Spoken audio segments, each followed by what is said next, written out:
Ndugu waandishi wa habari, leo tumeamua kuwaita vyombo vya habari kwa ajili ya kutoa taarifa kwa umma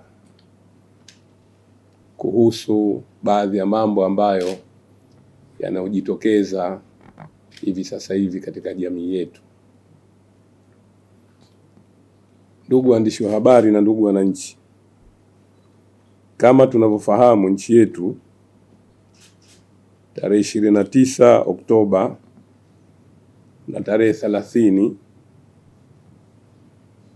ya Oktoba ya mwaka huu 2025, kwa upande wa Tanzania bara kulitokea vurugu zilizosababisha uvunjifu wa amani na kuathiri maisha ya watu, majeruhi, lakini vile vile na uharibifu wa mali za umma pamoja na za serikali, ikiwemo miundombinu mbalimbali.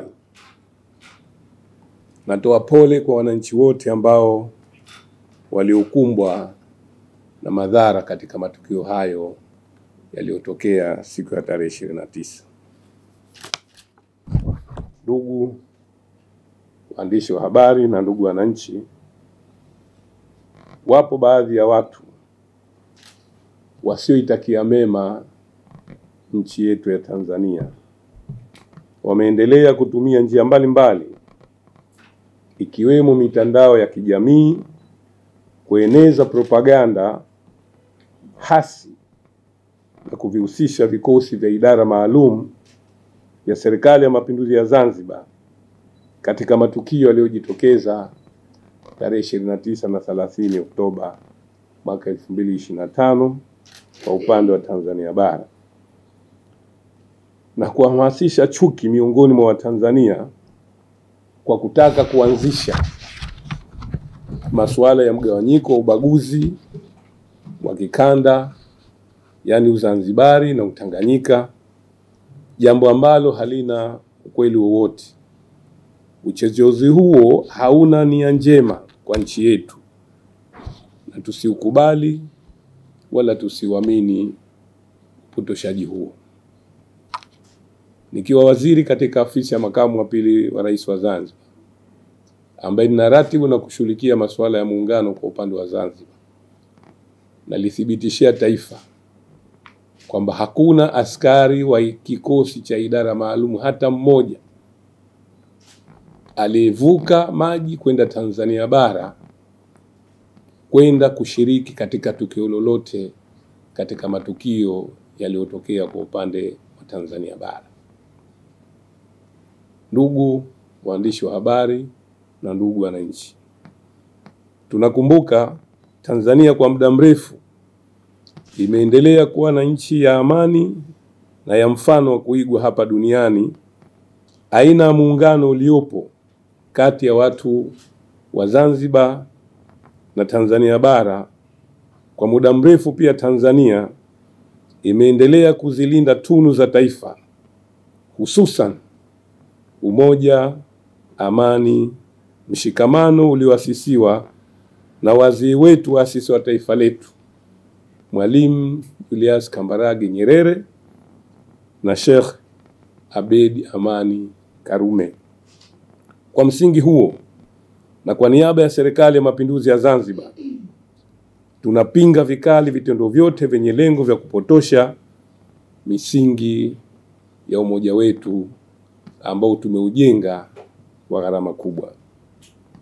Amani tulionayo na mwingiliano wa kidugu uliojengwa kwa hiari na waasisi wa taifa letu, na kama serikali zote mbili tunawaahidi wananchi kuendelea kulinda amani na mshikamano ambao tumeurithi uliojengwa na waasisi wetu kama nilivyowataja hapo mwanzo, Mwalimu Nyerere na Sheikh Abeid Amani Karume, ambao ndio waasisi wa taifa letu la Jamhuri ya Muungano wa Tanzania. Ndugu wananchi na wanahabari, tunafahamu zipo baadhi ya nchi duniani ziliingia katika michafuko kama hiyo iliyotaka kutokea Tanzania bara kwa kufuata baadhi ya watu wake kupandikizwa chuki kwa kutumia propaganda za kuwagawa wananchi wake kwa misingi ya ukanda, ukabila, udini au itikadi za kisiasa. Tunatoa wito kwenu, hasa waandishi wa habari na jamii yote kwa jumla ya Watanzania, kutokubali kutumiwa vibaya na watu wasioitakia mema Tanzania kwa kueneza taarifa za upotoshaji zinazoweza kulisambaratisha taifa letu. Aidha, natoa wito kwa viongozi wenzangu wa kisiasa, kidini na kimila kukemea suala hili na kuchukua juhudi za dhati na kuhamasisha Watanzania kuendelea na mshikamano, udugu wa damu kati yetu ya Tanzania bara na Zanzibar, sambamba na kudumisha amani na utulivu katika nchi yetu. Aidha, natoa wito kwenu mkiwa wadau muhimu kwa jamii na taifa letu kujiepusha na vitendo vya kusambaza habari zenye lengo la kupotosha. Lengo lake ni kuwagawa wananchi wa Tanzania kwa misingi ya itikadi ya kidini, kisiasa, ukabila au kanda ili kuweza kutodhoofisha. Vile vile natoa wito kwa viongozi katika ngazi zote kuanzia kaya, vyama vya siasa, mila, dini kutanguliza mbele maslahi mapana ya taifa letu na kuzidumisha, kuzilinda na kuzitetea tunu za taifa letu badala ya kuweka mbele maslahi yetu binafsi, sambamba na kujenga utamaduni wa kuvumiliana na kukaa pamoja katika kutatua changamoto pale ambapo zinajitokeza. Kadhalika, natoa wito kwa vijana wote nchini kujiepusha na aina yoyote ya vitendo vinavyoweza kuhatarisha amani na usalama wa nchi yetu. Viongozi wote katika ngazi zote za serikali tumejipanga kusikiliza na kutatua changamoto zinazowakabili vijana wetu. Tunachosisitiza ni kutoa mawazo yenye lengo ya kutatua changamoto zao kwa amani na utulivu, na sisi viongozi wenu tuko tayari kuweza kuwasikiliza na kuweza kuzifanyia kazi. Kwa upande